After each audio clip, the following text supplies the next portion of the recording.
Hey everybody, welcome to another episode of Memes of the Week. The best thing you can do for this channel is beat that like button like it owes you money before watching this, so it reaches a wider audience.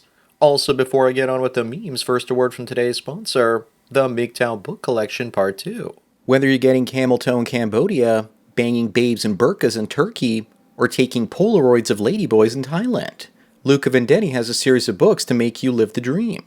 His new 3-booklet series includes How to Live on $500 a Month in Cambodia, Turkey, and Vietnam, in addition to his classic How to Retire on $200K in Southeast Asia. He also has the MGTOW book. Visit MGTOWbooks.com and use the promo code Sandman to get 10% off. Now available in 4 formats: PDF, Mobi for Kindle, EPUB, and text-to-speech MP3. Sponsor link is down below. And now on with the memes. Number 1 are people who built this shanty town going to benefit from the beautiful cathedrals like the one below when they get to Europe. They will benefit from the beauty that others built, but they won't maintain it. They'll only neglect it and destroy it over time. The elites want us to think that refugees are poor and suffering, but here's the difference between refugees in the past and refugees today. Today they're economic refugees and not generally political ones.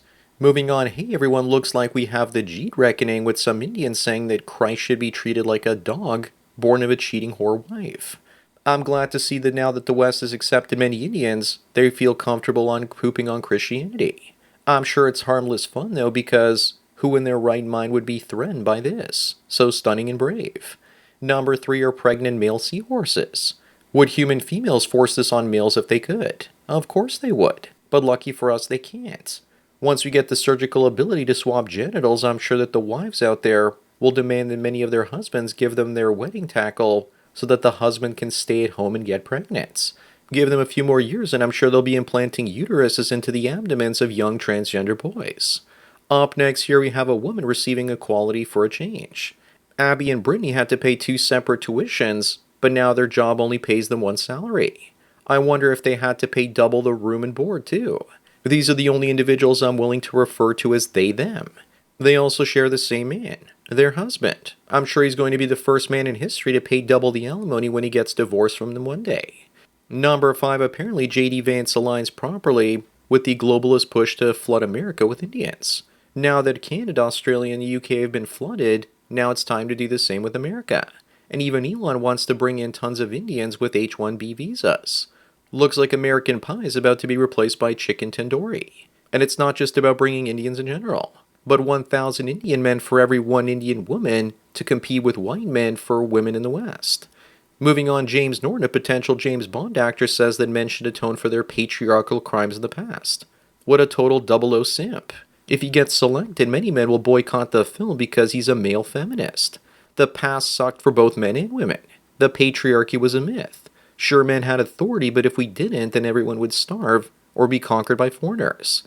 Number 7, is it true that all women are catfishing to some degree? Of course. Women put their best foot forward with makeup and revealing clothing to attract the best men they can.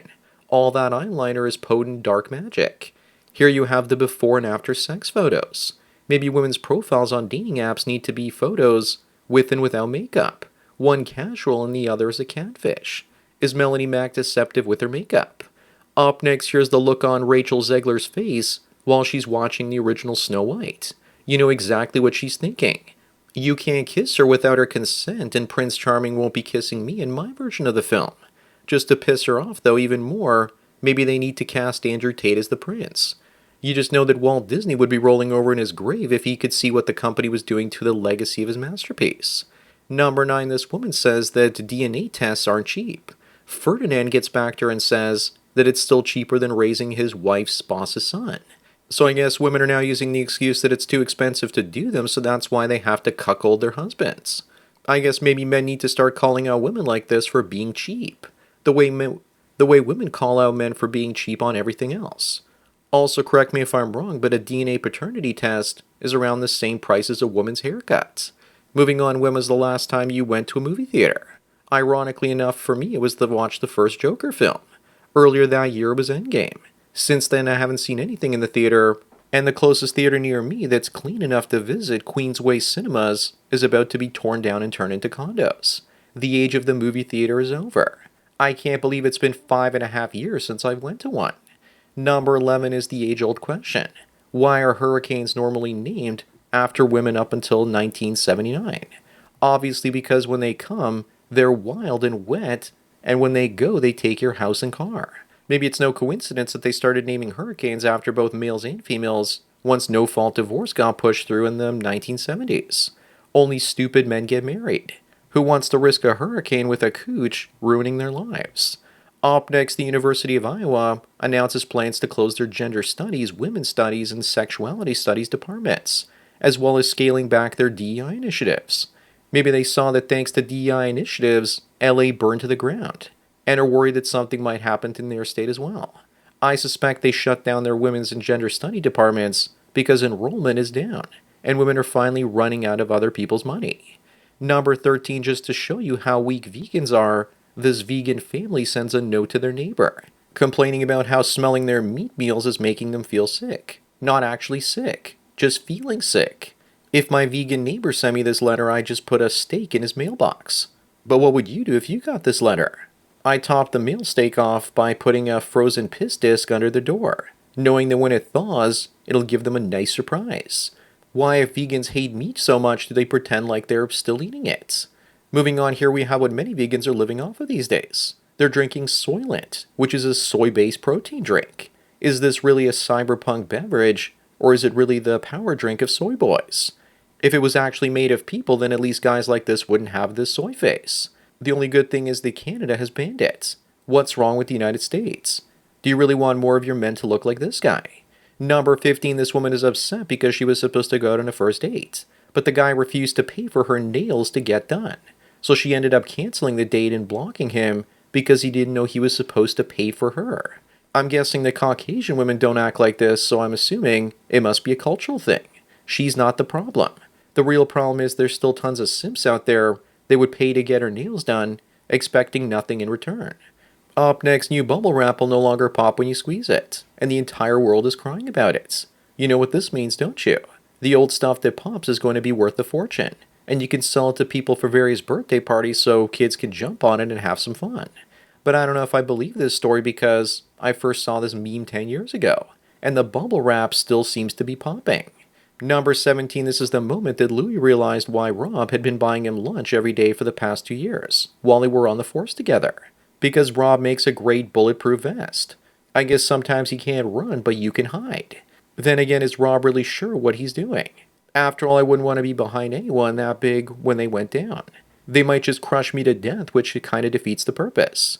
Moving on, an Airbnb owner is furious after Lonely Fool star Lily Phillips used this place to smash 100 guys. The motto of the story is, don't rent out your place to a whore. Then again, he's probably just angry that she didn't invite him to participate in the festivities. She's going to have 1,000 guys bang her shortly. What's she going to rent out to do that? A gymnasium or possibly a public school? Airbnb should ban her, though, for breaking their terms. Number 19, the cartoonist George Alexopoulos decided to draw this exaggerated picture of Pearl Davis. I'm glad she didn't go after him legally or try and get his ex or YouTube account a strike for basically making fun of her. Then again, I think you can get away with something like this if you make a person look like a caricature or a parody of what they really look like.